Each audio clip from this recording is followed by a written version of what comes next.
Hi friends, welcome back to my channel super all with very healthy. ಇವತ್ತು ನಾನು simple ಮತ್ತು ಟೇಸ್ಟಿಯಾಗಿರೋ mushroom kebab ಮಾಡ್ತಾಯಿದ್ದೀನಿ. ಅದನ್ನು ಹೇಗೆ ಮಾಡೋದು ಅಂತ ನೋಡೋಣ ಬನ್ನಿ. ಇದಕ್ಕೆ ನಾನು 1 ಪ್ಯಾಕೆಟಷ್ಟು ಮಶ್ರೂಮ್ ತೊಗೊಂಡಿದ್ದೀನಿ. ಅದಕ್ಕೆ 100 ಗ್ರಾಮ್ ಪ್ಯಾಕೆಟಷ್ಟು ನಾನು ಕಬಾಬ್ ಪೌಡರು ಮತ್ತು ಸ್ವಲ್ಪ ಚಿಕನ್ ಮಸಾಲ ಪೌಡರು, ಸ್ವಲ್ಪ ಖಾರದ ಪೌಡರು ಮತ್ತು ಸ್ವಲ್ಪ ಉಪ್ಪು ಹಾಕ್ಕೊಂಡು ಮಿಕ್ಸ್ ಮಾಡ್ಕೊಳ್ತೀನಿ.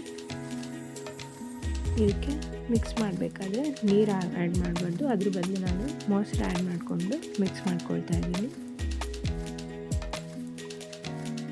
ನೆಕ್ಸ್ಟ್ ಇದಕ್ಕೆ ನಿಂಬೆಹಣ್ಣು ಆ್ಯಡ್ ಮಾಡ್ಕೋಬೋದು, ಬೇಕಾದರೆ ಇವಾಗಲೇ ಆ್ಯಡ್ ಮಾಡ್ಕೋಬೋದು, ಇಲ್ಲ ಆದಮೇಲೆ ಆ್ಯಡ್ ಮಾಡ್ಕೋಬೋದು, ಆಪ್ಷನಲ್ಲು.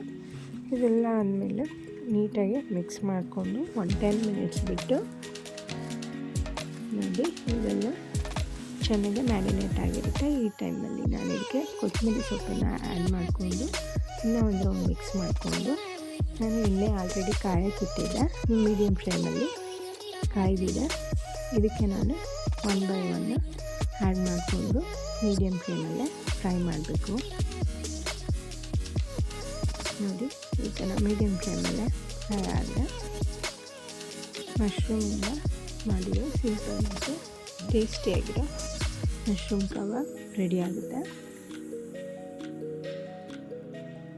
ಇದನ್ನು ನೀವು ರಸಮ್ಗೆ, ಈಗ ಸಿಂಪಲ್ ಅನ್ನ ಸಾಂಬಾರಿಗೆ ನೀವು ಸೈಡ್ ಡಿಶ್ ಆಗಿ ಆ್ಯಡ್ ಮಾಡ್ಕೋಬೋದು.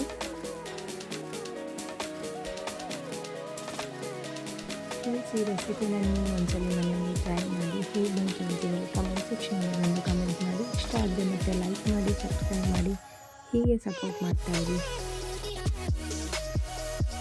Thanks for watching.